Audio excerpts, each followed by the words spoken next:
Well, guys, we could start this Monday video report by talking about the fact that I went 4-1 with my NFL free selections yesterday, but then managed to have a best bet on the Steelers to lose for a sixth consecutive day. But what the hell would we achieve doing that? That would be a boring video report. Now, I could talk about who's hot and who's not, and my God, other than me, there's a lot of hot handicappers, chief among them Jeff Benton, Scott Delaney, Steve Budin's Cali Cartel, Shawn Michaels, but we can get to that later. And we can also get to the free pick I'm going to give you and the breakdown of the Carolina-Philadelphia contest as well. But listen, indulge me for a minute. I want to talk a little boxing here. It was something I was going to bring up in yesterday's video report, but for various reasons I decided not to, which I'll disclose in just a second. First, you know, I've told you in the past that I covered boxing for about 8 years as a reporter, and it was my favorite sport. There wasn't a big boxing match, any type of fight in the latter part of the 80s that I didn't cover. Absolutely loved it. Grew up a huge boxing fan. Loved covering it as a sport. NBA was probably my second favorite sport to cover, and after that, everything else fell in line. That's how it was. I'm no longer a boxing fan. I haven't been a boxing fan for well over maybe 10, 15 years. I just lost interest in the sport because the sport has changed. The one thing that has not changed, however, well, it's two things actually. First of all, I can say this unequivocally. You know, Father Time catches up to all of us. But of all the athletes and in all the sports, the athlete that always tries to put off Father Time or to deny that fact, it's the boxer. I'm telling you, listen, every athlete thinks that he can keep Father Time out there, away. Even though it's always beckoning, they can keep them at bay. It doesn't happen. Boxers, though, more so than anybody else. And you saw it again on Saturday night with Bernard Hopkins taking on Sergey Kovalev for the light heavyweight, well, three parts of the four-part crown of the light heavyweight division. I didn't want to bring it up in yesterday's video report because the fight was so late on Saturday night, in case some of you didn't hear about it or see it, and since HBO was going to be repeating it on Sunday, I figured let me just keep my mouth shut. But I had to bring it up today because it is a prime example of what's wrong with boxing nowadays. Listen, what makes a compelling boxing match is when you have two fighters with equal skill sets. Now, they can be two young, up-and-coming, talented fighters, or, and some of you, when I say this originally, you probably think I'm a little crazy, but when you think about it, you'll understand exactly what I'm saying. Or when you have two fighters that are both going downhill, but they're at equal stages of that descent of the mountaintop from whence they once reigned. That's what makes compelling boxing matches. When you have a guy who is 2 months shy of 50 years old, taking on the best contender and the heaviest hitter in the light heavyweight division right now, who is 31 years old, well, you're going to have a huge mismatch. I was stunned when I saw how many guys, writers, guys whose opinions I respect, were giving Hopkins a chance in this fight. And I'm thinking to myself, did you not see Hopkins lose to Chad Dawson a few years back? I mean, Sergey Kovalev is much better than Chad Dawson was at his peak, okay? But everybody, you know, fell back on that, oh, but he's never gone 8 rounds. Hey, this wasn't a 15-round fight. This was a 12-round fight. So everybody's buying into that. You know, Bernard's going to come out. He's going to carry him into the later rounds, and then he'll put him away. Bernard Hopkins hasn't knocked out a guy in 10 years. 10 years. He's almost 50 years old. Okay, some of you are out saying, hey, George Foreman beat Michael Moore. Okay, Michael Moore was a stiff. Okay, you want to be honest about it? Michael Moore was a stiff with no chin. George Foreman, one lucky punch. Michael Moore was not a 31-year-old hardest puncher in the light heavyweight division like Bernard Hopkins was facing the other night. You know, Hopkins earned his nickname as the Executioner in the early part of his career. Listen, this is a guy who promised his ailing mother that he was going to retire by the time when he turned 40. He's going to be 50, and he still isn't sure if he's going to call it a career after getting demolished in that fight. How one-sided was it? I'm just looking at the stat punches here. Kovalev threw 585 punches in 12 rounds. 585 punches in 12 rounds. Hopkins threw 195. Okay? So you're saying, okay, how many punches did he connect on? Kovalev connected on 166 punches.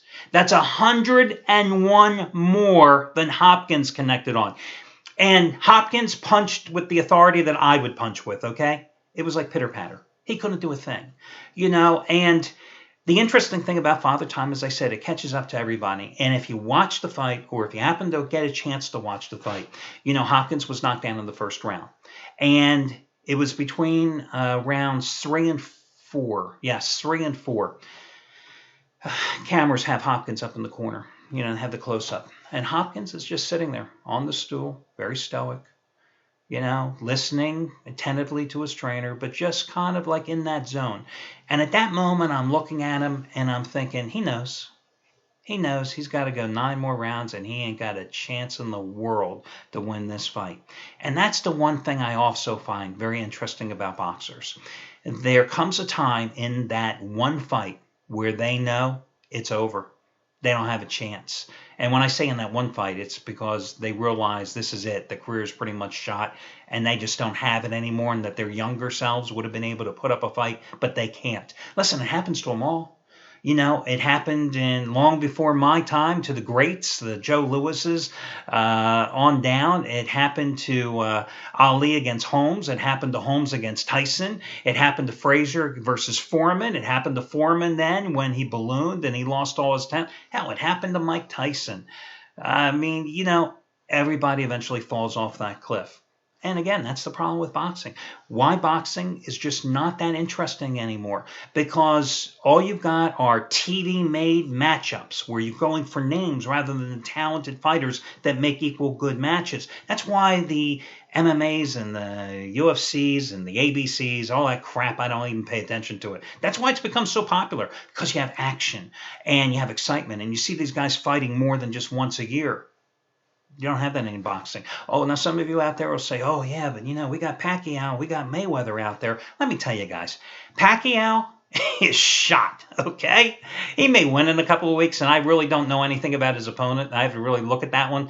But he may win, but, he was shot 5 years ago. And Floyd Mayweather, he's still a good boxer. Don't get me wrong. But he's on the downside, too. He's not the guy he was 5 years ago, just like you're not the guy you were 5 years ago either. So, if and when, and who knows, they probably never will meet anyway. That's the way it is with boxing. One other more pet peeve for me. Just one more, please indulge me. If I got to listen to Roy Jones, who epitomizes a boxer, who was once the best boxer, the best fighter pound for pound back in the late 80s and the 90s when he ruled a number of different classes, that guy was the bomb back then. If there's ever a guy who epitomizes a guy who stayed too long at the dance and went too many rounds and had too many partners on the dance card, it is Roy Jones, okay? But listening to him on the HBO telecast as an apologist, almost like, hey, did somebody whisper in Roy's ear, Roy, don't be too critical of B-Hop because, we want these people, these suckers watching this fight to stay on for the next 7 rounds. Oh, my God. But I did get my comeuppance when I saw Jim Lampley, a guy who I've never, ever, I don't know about you guys, but I just can't stand listening to Jim Lampley admit after the fight that he actually thought Hopkins had a chance. And I'm going, you telling me a guy who has covered boxing for 25 plus years, he got bamboozled too and thinking B-Hop had any chance in this fight? And as I said, it's beyond me. Okay, let's talk about other stuff here. Well, it's football. Listen, first, I got to give props out to Scott Delaney. Had one hell of a weekend. Hit his first ever 200 dime. Well, listen, Friday, he hit. Let me even go back further. Wednesday night, 100 dime winner, Northern Illinois road rat of Ball State. Friday, 100 dime winner in the AAC, with Temple getting the easy cover against Memphis. Saturday, first ever 200 dime college football play of his career, TCU destroying Kansas State. And then yesterday, 100 dime interconference game of the year, Seattle erupting in the second half and blowing out New York, a winner you got for $34, saving over $85 off the regular price. 70-41 run now with 100 dime releases for him over the past 3 years. And more importantly, 50 dime plays or higher the past 3 years. He has now made $10 bettors. A very, very cool. Interesting. He erased it from his page. $41,000. That's the number I'm looking for. $41,000. So congratulations to him. Very nice weekend from Jeff Bennett. Hit the 4th ever 200 dime play of his college football career in 11 plus years here at the site. on Saturday when he scored with Georgia Tech hammering NC State. You got that play as a discounted winner. And then yesterday, you got a 75-dime NFL winner, number 3 in a row, as AFC Total of the Year. Denver, Oakland, easy over as the 777 triple play. And he's now made $10 bettors, a little over $19,000 since April, winning 15 of the last 20 days. Steve Buden's Cali Cartel remained red hot as they cashed in yesterday. And let me just check for you. Just want to call this up on the webpage here. I just want to see what their record is now for the football season. 15-5-1, college and pro combined, including an 8-2-1 start in the NFL. 2-0 sweep this weekend. 50-dime winners last night on the Packers. Oh, my God, how easy was that one? You got that for $34, a savings of $75, and Georgia Tech as well on Saturday. So they had a very good weekend. Unfortunately, Craig Davis, who had been on quite a roll with his 100-dime NFL releases and in the NFL overall, hitting 5 out of 6 the past couple of weeks. He was on the wrong side of the New Orleans-San Francisco game, and you go figure out what the 49ers are up to, and you are a better man than I. So, listen, let's talk about tonight's game, Philadelphia and Carolina. I'm doing this video report at 3 o'clock in the morning, so not many guys have their plays up, but I can tell you one that does, and that would be Shawn Michaels, who yesterday you got his 100-dime teaser winner, number 40 out of 60. 40-20 run with teasers in all sports over the past 5 years for Shawn Michaels. And how easy was that one? Green Bay and Denver. Who needed the damn 6 points? Those teams won by a combined 65 points yesterday. Could have played them in a parlay, and it was that easy too. It was a 100-dime max wager release. He's on a 60-24 roll with 100-dime plays, and he has another one tonight. 100-dime max wager Monday night game of the year, part number 2. Your Carolina-Philadelphia side, part number 1. Indianapolis last Monday. You got that as the half-price play of the day, and you get today's as the half-price play of the day. As Sean goes for winning day number 120 out of 199.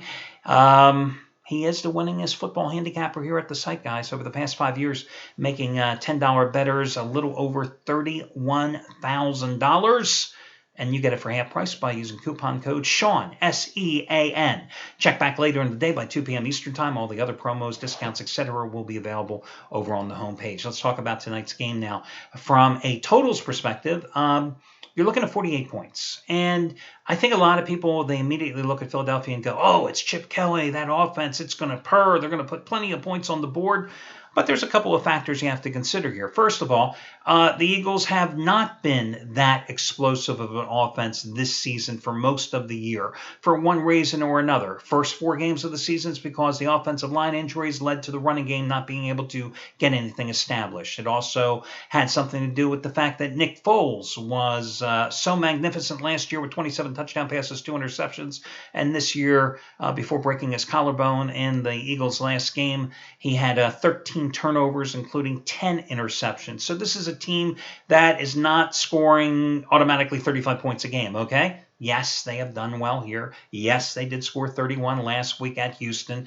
But again, they've stayed under in 2 of their last 3 games. And as the running game has been rejuvenated, they're averaging almost 4.9 yards a carry the last 3 games with the combination of LaShawn McCoy, Darren Sproles, and Chris Polk, who gives them something that the other 2 don't, and that's a strong, bullish north-south runner. They have really come on strong, and of course it helps that they now have 4 of their 5 members of the starting offensive line finally back and healthy. Would have been 5 for 5, but one of them, Todd Herman's, got hurt last week, so he's gone, but still, the offensive line is the healthiest now it's been all season long. You got Mark Sanchez, who, of course, is going to take over now for quarterback. People say, oh, well, Sanchez was a turnover machine when he was with the Jets. I think they're wrong. I think they mean Geno Smith. No, they have short-term memory. Listen, Sanchez couldn't possibly be any worse than Nick Foles when it comes to turning the ball over. Again, Foles leading the second in the NFL, I think, behind Blake Bortles going into this past weekend's games in terms of number of interceptions thrown, and not particularly throwing well all season long. So I think Sanchez walks into an offense that is tailor-made. You look at Carolina, I think Carolina is going to come out here and try to establish a run tonight because D'Angelo Williams and Jonathan Stewart are both healthy, and that hasn't been the case most of the season. And the Eagles, although they have a very good front 3, very big front three that really plays that two-gap system well and stops opposing running backs. They are hampered at the linebacker spot, especially with D'Amico Ryans out now for the season after suffering a ruptured Achilles tendon and last week's win at Houston. So, they are weakened at that linebacker spot, and I think that will perhaps hurt them run-wise. But I think Carolina realizes tonight that between Cam Newton, DeAngelo Williams, and Jonathan Stewart, the key to keeping this Philadelphia offense in check is to establish the ground game. The longer they're on the ground, the longer that they control the ball, the more they run time off the clock, and that keeps the Eagles on the sideline. And let's face it, this is a Carolina team that has managed a total of just 36 points in their last 3 games. So I think where most people are looking at this game to be, this high-scoring, 53 to 57-point shootout, I just don't see it that way. In fact, I think this game stays under the posted price. Just looking here at our site, you're looking at 48 to 48.5 points. To me, I think this is going to be one of those games that finishes right around 44 or 45. So I'm going to take the under in that contest. I looked at the NBA to try to come up with a free pick for you in there, but really, to be honest with you, not a lot of interesting matchups. Perhaps the most interesting one tonight is Atlanta, New York. The Hawks and the Knicks are playing the second of back-to-back games, but it's not on consecutive days because the Hawks beat the Knicks 103 to 96 on Saturday in Atlanta, and that was just their third win in 5 games this season, snapped a 2-game losing streak. Meanwhile, for the Knicks, they have certainly been struggling. This is a Knicks team since upsetting the Cavaliers and the Bobcats in consecutive games, have then since lost 4 in a row, and they haven't topped 99 points in any of them. The Hawks can put points on the board, and they certainly have more offensive firepower. Question is, can they get the job done tonight on the road? I just couldn't pull the trigger on there. So anyway, I'm going with the under in Philly. That'll do it. Best of luck to you guys, and I'll catch you again tomorrow.